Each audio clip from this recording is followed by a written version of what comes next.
камера стоят. Билим берүү жана илим министри Алмазбек Бейшеналиев пара алууга шек саналып кармалды. Аны кармоо операциясын Ички иштер министрлиги жүргүзгөн. Министр атамекендик жогорку окуу жайларга чет өлкөлүк студенттерди кабыл алууда $110,000 пара алды деп шектелүүдө. Көп өтпөй Ички иштер министрлиги Алмазбек Бейшеналиевди колго түшүргөн учурдун видеосун жарыялады.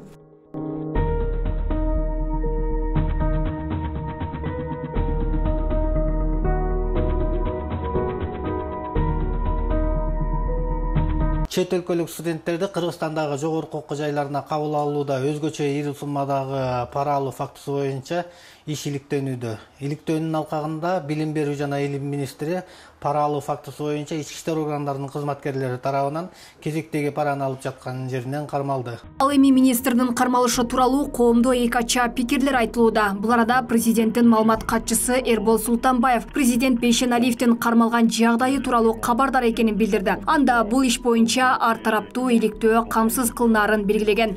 Жоқ, сіз борекені қарап қойсаңыз, сіз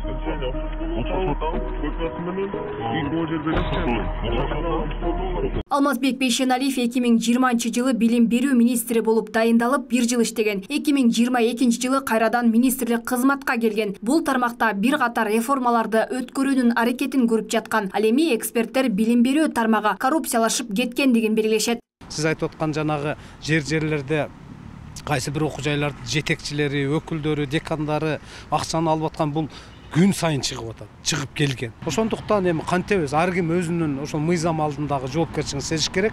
Өзгөчө ошол мамлекеттик кызматтарда отуруп аткан мына ректорлор, проректорлор, декандар, мен айтып атпайм, бул системада иштеп жүрүп, кимдин кандай бул коррупцияга барууга мүмкүнчүлүгү бар экенин мен билген киши катары айтам. Өткөнгө салават дейбиз. Бүгүн талап жаңыча коюлуп аткандан кийин бир элди карайлык, бир атарабызды карап бир оңолуу жолуна түшөлү деген ар кимдин өзүнүн жүрөгүндө болуш керек да. Балки быйыл үй алат окшойм деп сүйүнүп отурдум эле.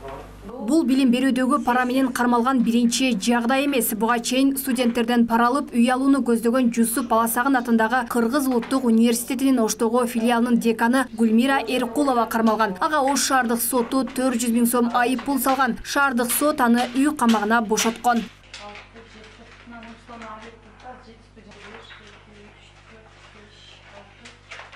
Көп өтпөй Бишкектеги номер 61 мектептин директору Юрий Низовский коррупцияга шек саналып кармалган. Атайын кызмат директор окуучулардын ата-энелеринен туруктуу акча алып турган коррупциялык схема аныктаган. Шектүү мыйзамсыз мүлкүн жашыруу максатында аларды жакындарына каттаткан. Тергөөнүн жүрүшүндө анын жана жакын туугандарынын менчигинде 35тен ашык кыймылдуу жана кыймылсыз мүлк жер тилкелери, дүкөндөр, автоунаалар, үйлөр жана батирлер бар экени аныкталган.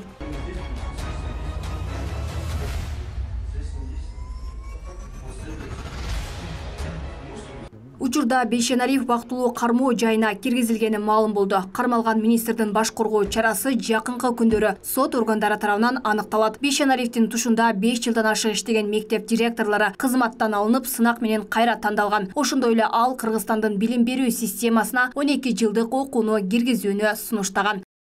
Алмагүл Эркебай кызы, Белек Мусаев, Ош ТВ.